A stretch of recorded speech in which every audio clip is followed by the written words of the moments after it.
Bismillahirrahmanirrahim. Assalamualaikum warahmatullahi wabarakatuh.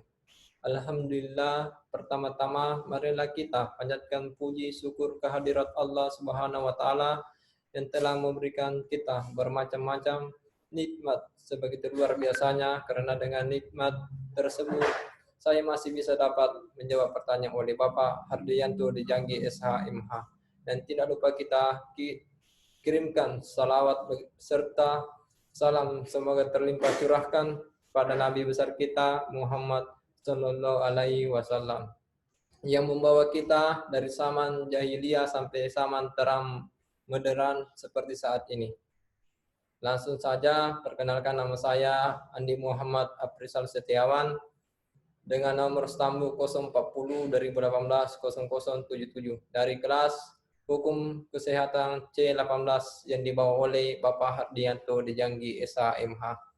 Dengan saya ingin menjawab pertanyaan pada soal tindak lanjut mahasiswa pada ada di web kalam.umi.co.id dengan channel YouTube dosen Dr. Hardianto di Janggi SHMH. Baiklah, saya ingin menjawab pertanyaan yang pertama.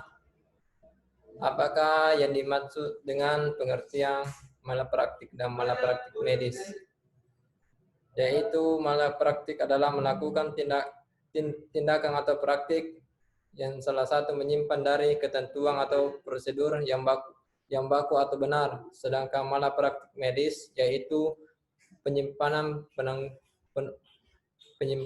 penanganan kasus atau masalah kesehatan oleh petugas kesehatan sehingga menyebabkan dampak buruk bagi pasien. Yang nomor 2, pada menit keberapa dijelaskan malapraktik pidana perdata administrasi, yaitu malapraktik pidana pada menit 10, sedangkan perdata menit 18, dan malapraktik administrasi pada menit 21. Baiklah, nomor 3, apa yang dimaksud dengan malapraktik pidana, malapraktik perdata, dan malapraktik administrasi? Yaitu malapraktik pidana saya membagi dalam 3 hal. Yang pertama, malapraktik pidana karena kesalahan, contoh aborsi tanpa indikasi medis, membocorkan rahasia kedokteran. Yang kedua, malapraktik pidana karena kecerobohan, contohnya melakukan tindakan yang tidak sesuai standar profesi. Yang ketiga, malapraktik pidana karena kealpaan, contohnya terjadi cacat atau kematian pada pasien akibat dokter kurang hati-hati.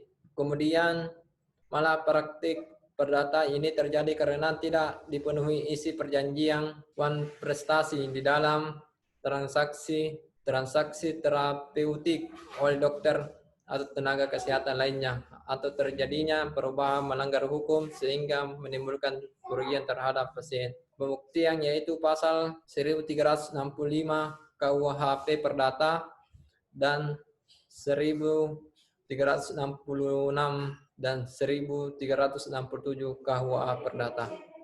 Malapraktek administrasi yaitu menjalankan praktik kedokteran tanpa izin, melakukan tindak medis yang tidak sesuai dengan izin, melakukan praktek kedokteran dengan menggunakan izin yang kadaluarsa dan tidak membuat rekam medis. Yang keempat, apa yang dimaksud dengan tindak medis yang tidak bertentangan dengan hukum? Yang pertama adalah mempunyai indikasi medis ke arah suatu tujuan perawatan yang konkret. Yang kedua, melakukan dengan menurut ketentuan yang berlaku di dalam ilmu kedokteran. Yang ketiga adalah mendapat persetujuan dari pasien. Yang kelima, apa yang dimaksud dengan kesalahan dan kelalaian? Dari unsur kesalahan yaitu yang pertama, kemampuan bertanggung jawab dari orang yang melakukan perbuatan. Yang kedua, hubungan batin tertentu dari orang yang melakukan perbuatan yang berbentuk kesengajaan atau kealpaan. Dan yang ketiga, adanya pemaaf. Dari unsur kelalaian, yang pertama tidak mengadakan praduga-duga. Yang kedua, tidak mengadakan berhati-hati, yaitu membuat tidak berbuat secara hati-hati menurut yang semestinya. Sekian, itulah dari jawaban dari saya. Lebih dan kurangnya mohon dimaafkan. Assalamualaikum warahmatullahi wabarakatuh.